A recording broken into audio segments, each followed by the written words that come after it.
The conversation we're going to have right now, Lou Pascucci. He is with MLB Raleigh, a group that has been advocating for a Major League Baseball team here in Raleigh and in the Triangle for some time. And in light of some comments by Carolina Hurricanes owner Tom Dundon, we want to go ahead and hear from Lou. So, Lou, thank you very much for making the time. I'll paraphrase, or not paraphrase, I'll read in part some of the comments that Carolina Hurricanes owner Tom Dundon gave to the North Carolina Sports Network. He said, "I will lead a group to put our best foot forward to get a Major League Baseball team in North Carolina."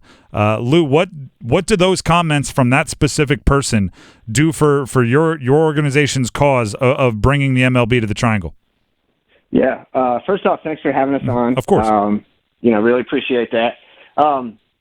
Really excited. I mean, super excited. Obviously, when we started this whole thing 4 years ago, obviously there were conversations of, man, Dundon would be the guy, right? Mm-hmm. He'd be the perfect one. He's got the money. He's got the track record. So that, he was always kind of the big fish that you'd hope landed. And so, yeah, we were super excited that came out. It had been something that we knew was coming soon.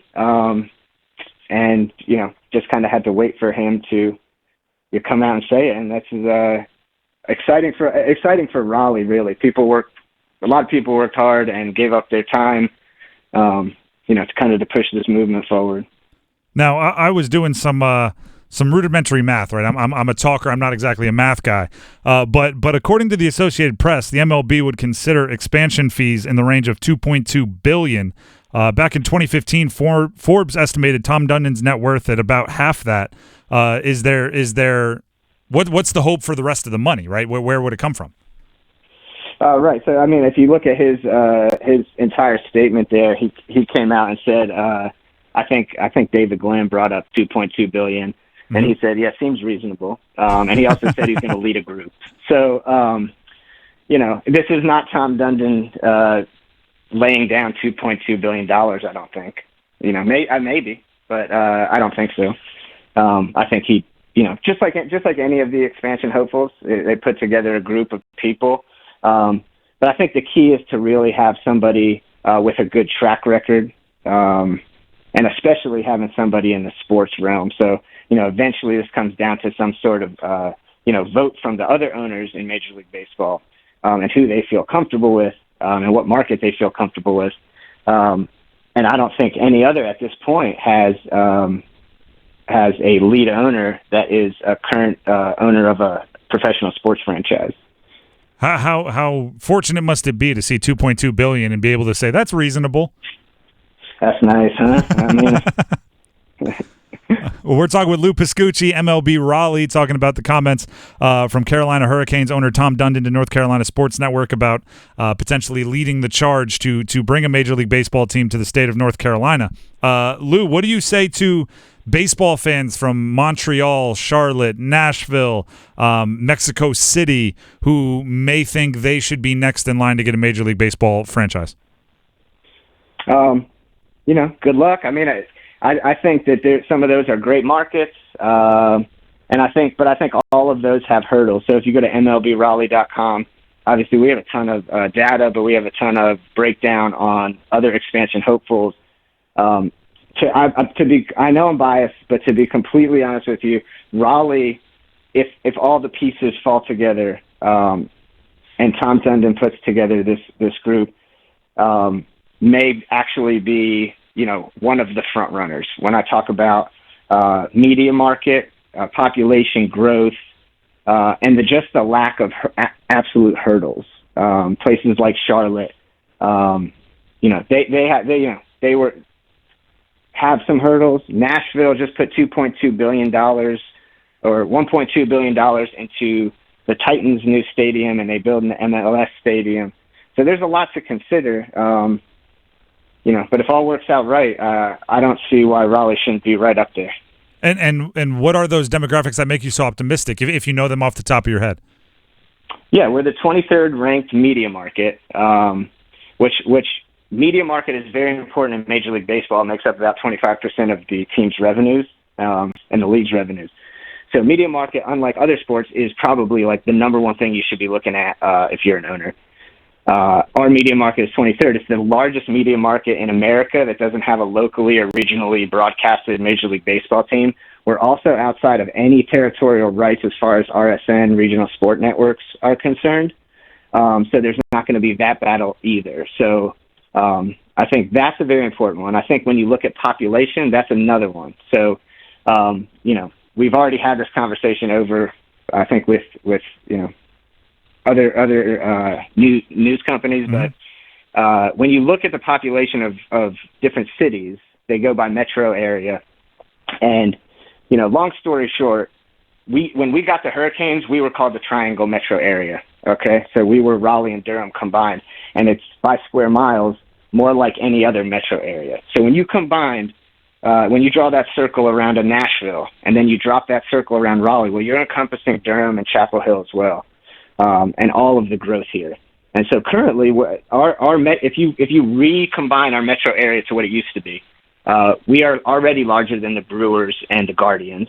And then when you look at projected growth over the next 15 years, and this is official data from Department of Commerce, Raleigh is going to grow at 29% over the next 15 years, and that we're going to be bigger than projected Kansas City, Cincinnati, Pittsburgh, Cleveland, and Milwaukee. So I think those are two big numbers right there. I think our median income number, ours at Raleigh's is at $85,303 per household. That's huge. We're the number one richest metro area in the lower 48 states without a Major League Baseball team within 100 miles. We have low overlap as far as sports are concerned. 1 month with college football, 1 month with professional hockey, no months with college basketball regular season. It makes sense here. All right. I appreciate the numbers off the top there. This is The Drive with Tim Donnelly. We're joined by Lou Pascucci of MLB Raleigh. You brought up the combination, right, the triangle metro, kind of as it was described. Do we have any ideas on where a stadium might end up? Because on your website, there's a lot of join the movement, asking for cooperation from visitors to the website. I live in Wake Forest. If you tell me the stadium's going to be in Chapel Hill, I'm going to be less excited to join the movement than if you tell me it might be somewhere closer to where I live. Right. Yeah. I mean, that's out of our wheelhouse. So, I think what you want to look for is, if you read Tom Dundon's quote, the quote after the one that you read, he specifically noted Raleigh. So that's our thing. Like, we want this to, we're MLB Raleigh, obviously. We want this to be in Raleigh.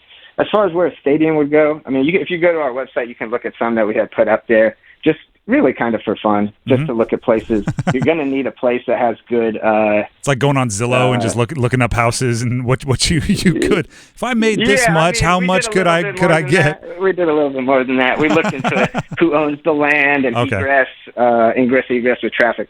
But you're going to need to be somewhere where all of the triangle can get to it pretty easily. So you're definitely going to need to be near a highway. So, come to your own conclusions of, where those places might be. But yeah, again, that's kind of a Tom Dundon question if he ends up with the team. The Drive with Tim Donnelly, welcoming Lou Pascucci of MLB Raleigh on the Heister Automotive Group hotline. On your website, again, I was poking around. It states MLB is planning to expand to 32 teams, and the data suggests that Raleigh should be in the conversation. That was something I read kind of word for word there. Can we aim a little higher? I don't just want to be in the conversation. Like, what do we have to do to go from just being in the conversation to being the winner? Yeah, so, that was a kind of our mission statement coming into this thing. And if you go to the website, if you go to the About tab, you can go in and look at our 4-point plan that we laid out in late 2018 or early 2019. Step one was to activate the community. So the goal of this was really to kind of inject this idea. This is just a couple people at the beginning, just a couple people on a website and an idea, but we wanted to try to get that out there to the general public.